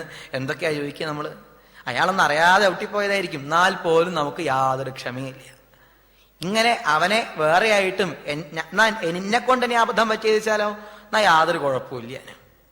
എന്നാൽ ചിലപ്പോൾ നമ്മളിങ്ങനെ എന്താ ബൈക്കൊക്കെ കൊണ്ടുപോകുമ്പോൾ അറിയാതെ ഒന്ന് വീണു വിചാരിക്കുക, വലിയ അബദ്ധമൊന്നും പറ്റിയില്ലെങ്കിൽ നമ്മൾ ചിരിക്കും. എന്നാൽ വേറെ ആണെങ്കിലും ഒന്ന് ചെറുതായിട്ടൊന്ന് വന്നപ്പാണ് ഒന്ന് ബ്രേക്ക് ചെയ്തപ്പോഴാണ് ഒന്ന് സ്ലിപ്പായി പോയത് വെച്ചാലോ നമ്മൾ അയാളോടൊക്കെ എന്തൊക്കെയാ പറയുക? നോക്കണ്ടേ? എങ്ങനെയാണോ വരിക? നോക്കി വരണ്ടേ? എന്തൊക്കെ നമ്മൾ ചോദിക്കും. ഒന്നും പറ്റിയിട്ടൊന്നും ഉണ്ടാവില്ല, എന്നാലും അങ്ങോട്ട് ചോദിച്ചുകൂടെ തന്നെയാണ്. അപ്പൊ അവൻ വേറെ ഇവൻ വേറെ. എന്നെ കൊണ്ട് സംഭവിച്ചാൽ യാതൊരു കുഴപ്പമില്ല. വേറെ ആരെ കൊണ്ട് ചെറുതായിട്ട് വന്നാൽ പോലും അത് കൂടുതൽ പ്രശ്നമായി കൊണ്ട് വരുന്നു.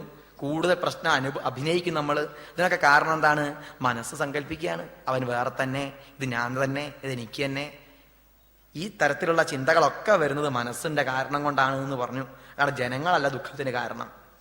ഇനി ദേവതകളാണോ ദുഃഖത്തിന് കാരണം? ദേവതകൾ നമ്മളെ ആരെ ദുഃഖിപ്പിക്കാനാ? ദേവതകളുടേതായ പ്രവൃത്തികളൊക്കെ ചെയ്തും കൊണ്ട് ഇന്ദ്രിയങ്ങളുടേതായ പ്രവൃത്തികൾ ചെയ്യും. മനസ്സിന്റെ ഇപ്പം കണ്ണിന്റെ പ്രവൃത്തി ചെയ്യും, ചെവിയുടെ പ്രവൃത്തികൾ ചെയ്യും. നല്ലത് കാണണം, നല്ലത് കേൾക്കണം എന്നൊക്കെ തോന്നിപ്പിച്ച് ഓരോരോ കർമ്മങ്ങൾ ചെയ്യിപ്പിച്ച് നമ്മെക്കൊണ്ട് കഷ്ടപ്പാടുണ്ടാക്കിക്കുന്നത് ആരാണ്? മനസ്സാണ്. നല്ലത് രുചിക്കണം, ഇപ്പോഴുള്ള ഭക്ഷണമൊന്നും പോരാ, പുതിയ രുചി അനുഭവിക്കണം എന്ന് വിചാരിച്ചിട്ട് ഓരോരോ ഭക്ഷണമൊക്കെ കഴിപ്പിക്കാൻ നാവിനെ പ്രേരിപ്പിക്കുന്നത് ആരാണ്? മനസ്സിന്റെ പ്രേരണയാണ്. ദേവതകളൊക്കെ ഇന്ദ്രിയങ്ങളുടേതായ പ്രവൃത്തി. ദേവതാച്ച ഇന്ദ്രിയം എന്ന അർത്ഥമുണ്ട്. ഇന്ദ്രിയങ്ങളൊക്കെ ഇന്ദ്രിയങ്ങളുടെ പ്രവൃത്തി. അവരൊക്കെ ജഡമാണ്. ഈ ജഡമായ ഇന്ദ്രിയങ്ങളെ ഇങ്ങനെ സങ്കല്പങ്ങളും വികല്പങ്ങളൊക്കെ സൃഷ്ടിപ്പിച്ച് ഓരോരോ പ്രവൃത്തിയിലേക്കായിട്ട് കൊണ്ടുപോകുന്നത് വാസ്തവത്തിൽ മനസ്സാണ്. അപ്പോഴും ഇന്ദ്രിയങ്ങളല്ല കർമ്മം ചെയ്യുന്നത്. ഈ ആത്മായ ദിസ്യാൽ സുഖ ദുഃഖ ഹേതു. ആത്മാവാണോ പരമാത്മാവാണോ സുഖത്തിനും ദുഃഖത്തിനും കാരണം?